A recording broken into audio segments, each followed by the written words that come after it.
So that's basically my thesis on Troika. If we do end up breaking out to the upside and holding up support and continue moving up past 50 cents, this is a huge ceiling, big area of resistance. If there's a breakout here, then we have no idea where this can go up to.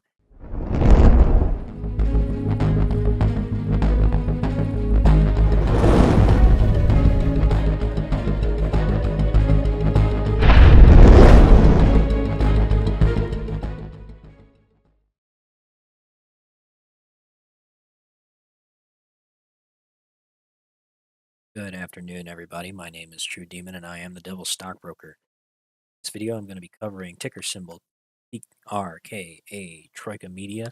This is going to be an update on the fundamental situation with Troika, as well as covering their short interest and other, uh, well, financial events.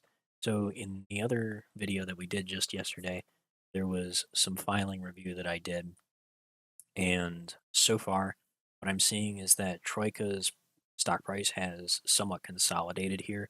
We're getting a lot tighter price action, even if we are moving to the downside today. So far, what it seems to me is that Troika is holding up support. Now, there is some critical levels that we need to watch for because, as you can see, in several different areas, we've seen Troika forming some bear flags. Namely, we have this very large bear pennant that was formed course of the last 4 trading days, and that was as a result of the uh, top being hit at 99 cents, followed by a giant drop for the rest of the day down to a low 28 cents in after hours. So this consolidation has formed what's called a bear pennant, which looks like a bit of a pennant flag, and typically they break to the downside. What I am noticing though is that as we are getting all of this additional consolidation going out this price area, this is a significant support that we actually had broken through, um, well, originally tested back in after hours of February 21st, and then broke through after hours February 27th. So you can look at this volume shelf that's over here. This volume shelf to the right of the chart shows where most of the traded volume occurred at. A lot of volume occurred right here. We've actually seen most of that volume being traded right here. Interestingly enough, we've technically broken through this area and we're now trading down below it.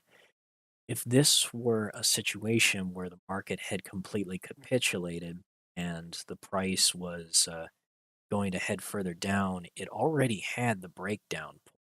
So you would have expected that it would have dropped out even further because if you go all the way back here and refresh the volume shelf, notice that most of the volume that we talked about, it's all over our heads, starting at about 35 cents. So since we're below that level, why haven't we drifted even further down?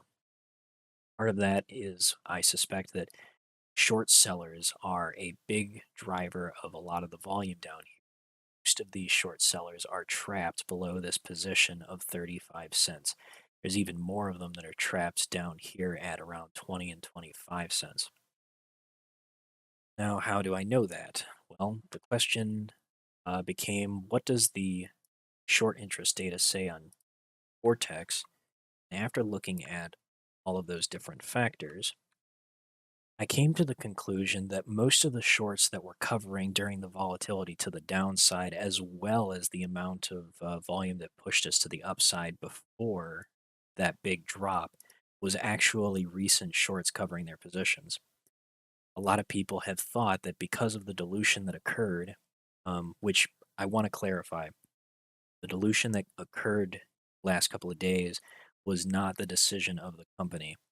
There's a big misconception that the company made this decision. It's not true. The company issued these preferred shares a full year ago.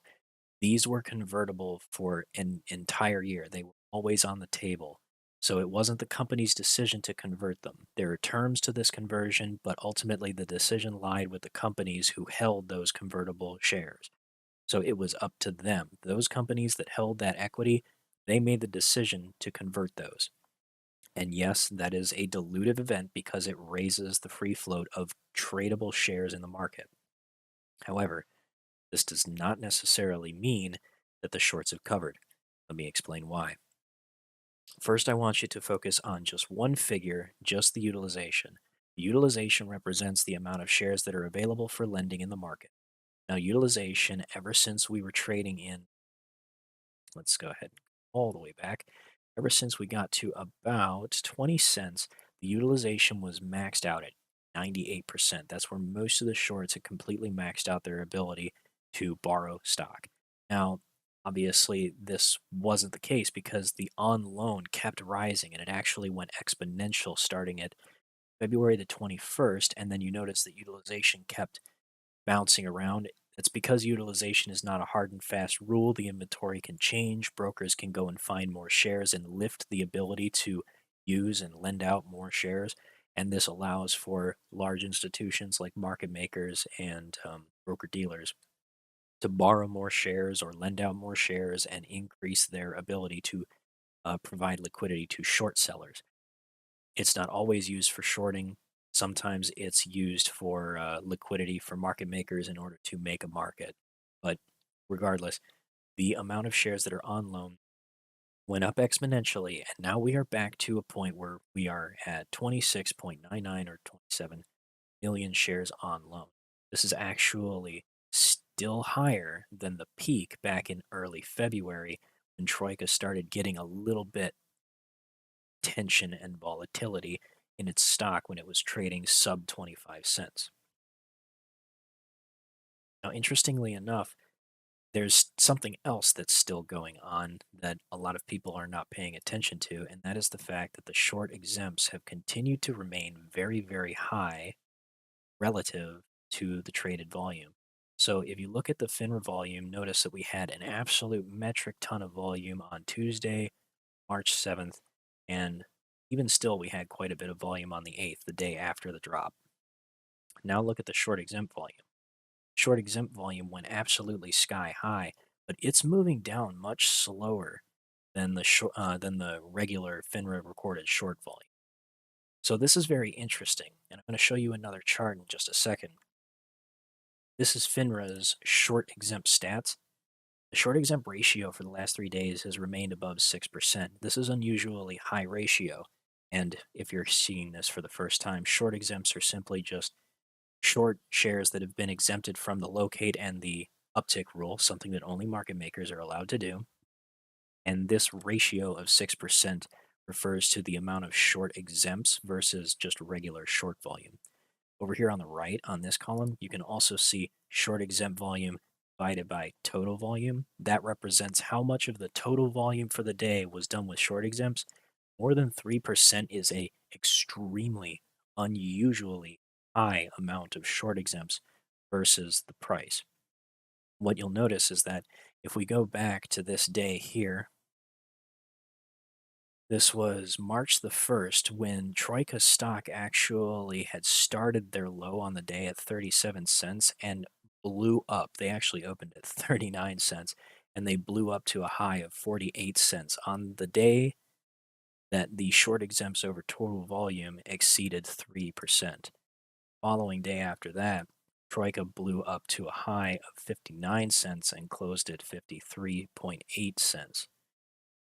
So it's very strange to me that the short exempts are getting even crazier and staying 3 consecutive days at a higher ratio than it did on those days that it started blowing up. The reason is because short exempts are a sign of an illiquid market. It indicates that market makers are using short exempt, their ability to short exempt to provide liquidity to a market. That's interesting because we just had a massive dilutive event, so called, which suggests to us that there was a massive sale that occurred. But the thing is that we never got confirmation that a giant sale occurred. We just assumed there was because there was a massive amount of volume that traded in the market on the day that we dropped from a high of 99 cents all the way back down to 27 cents in after hours.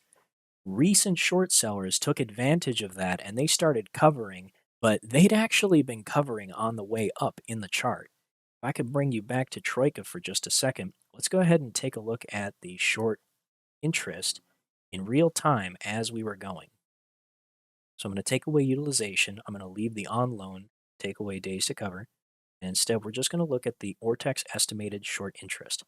Notice that it moves perfectly with on loan. And in fact, it almost tracks perfectly with the upper bound of its confidence interval. That's basically the margin of error in the short exempt estimate or short interest estimate, excuse me. So if you notice, we peaked in short interest on March the 2nd, and we started going down starting March 3rd, March 6th, and then finally March 7th, and then the last couple of days as well. Price had been going up all that time. So shorts were definitely covering. Let's add another factor to this. Let's look at the average days on loan. The average days on loan tell you the average amount of time that all short sellers have had their positions open. So if you track this data, you can see that up until the point where short interest started dropping, there was about a 9-day average of these positions being held. So after this, as the short interest was going down, the average time on loan was going up. What does that mean? What that actually indicates is that there's a higher average amount of short sellers that had their position for a longer period of time. So the fact that the short interest is going down and the age of the loans is going up, this suggests that it was recently opened short positions that started covering. And it doesn't even necessarily just include short positions, it also includes shares that were on loan. So what this suggests is that there was a bunch of buying that occurred here out of the market, possibly by a market maker who was forced to start delivering shares, just like we had talked about.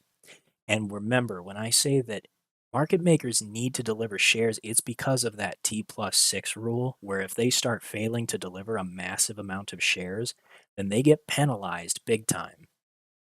The failures to deliver haven't been reported, but we have another utility that can help us, and this is called the threshold list. The threshold list states that if a stock's failures to deliver exceed 0.5% of its total outstanding stock for more than 5 settlement days consecutively, then it gets added to the threshold list. From this point forward, entities which are engaged in short selling and are failing to deliver in this particular stock are subject to liquidation forcefully by either FINRA or the SEC and other regulating entities in order to ensure that there is timely delivery of assets to security exchange participants. In layman's terms, it means that giant amounts of FTDs by large market making institutions are subject to be liquidated forcefully. Regulators can force them to close their short positions and deliver their stock by buying at market. This is an event that can be handled automatically by the market maker as well in order to avoid interference or an investigation by regulators. And I suspect this may have been what just happened. But here's the interesting part. If we go back to the short exempts, they're still so high. In fact, they're record numbers. They're even higher than they've ever been. 10 million 3 days ago on the day that the massive drop occurred. 7.9 million yesterday, and 3.3 million as of today. What this suggests to me is that there was no sale in the first place. Maybe there was a big sale that occurred, but I think that what happened was the announcement of the filing was a opportunity for market makers to pummel the market with everything they had.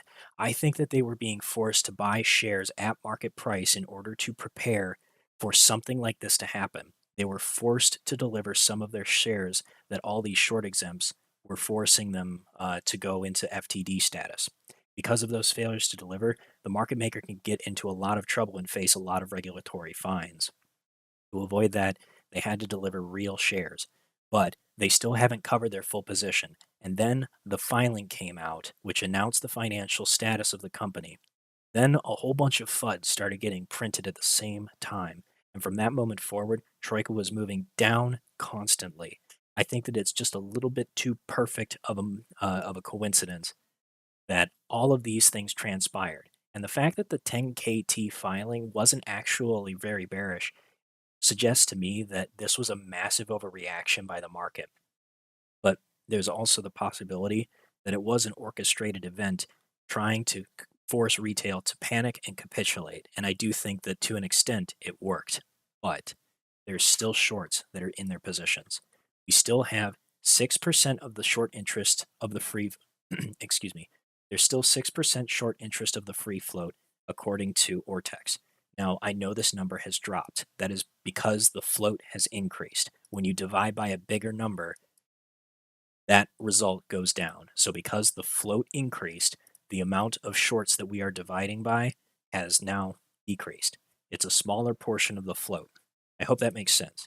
So instead of relying on short interest percentage of the free float, which now looks like 6%, you have to rely on the amount of shares that have been held short for the past several months. And you can see that it still shows 19 million short interest. That's still higher than we were only 1 month ago, not even a month ago. 15 days prior, we were at 18 million. All these shorts from February 22nd and prior are still in their positions. That means that these guys are still in the red at 30 cents and below. So they're still feeling pain. They haven't covered their positions yet. And they're using short exempts in order to give themselves temporary liquidity in order to hold the price where it currently is. Market makers are trying to stuff the price down and force retail to give up and capitulate. Now, this is the important part, and I want everybody to fully understand.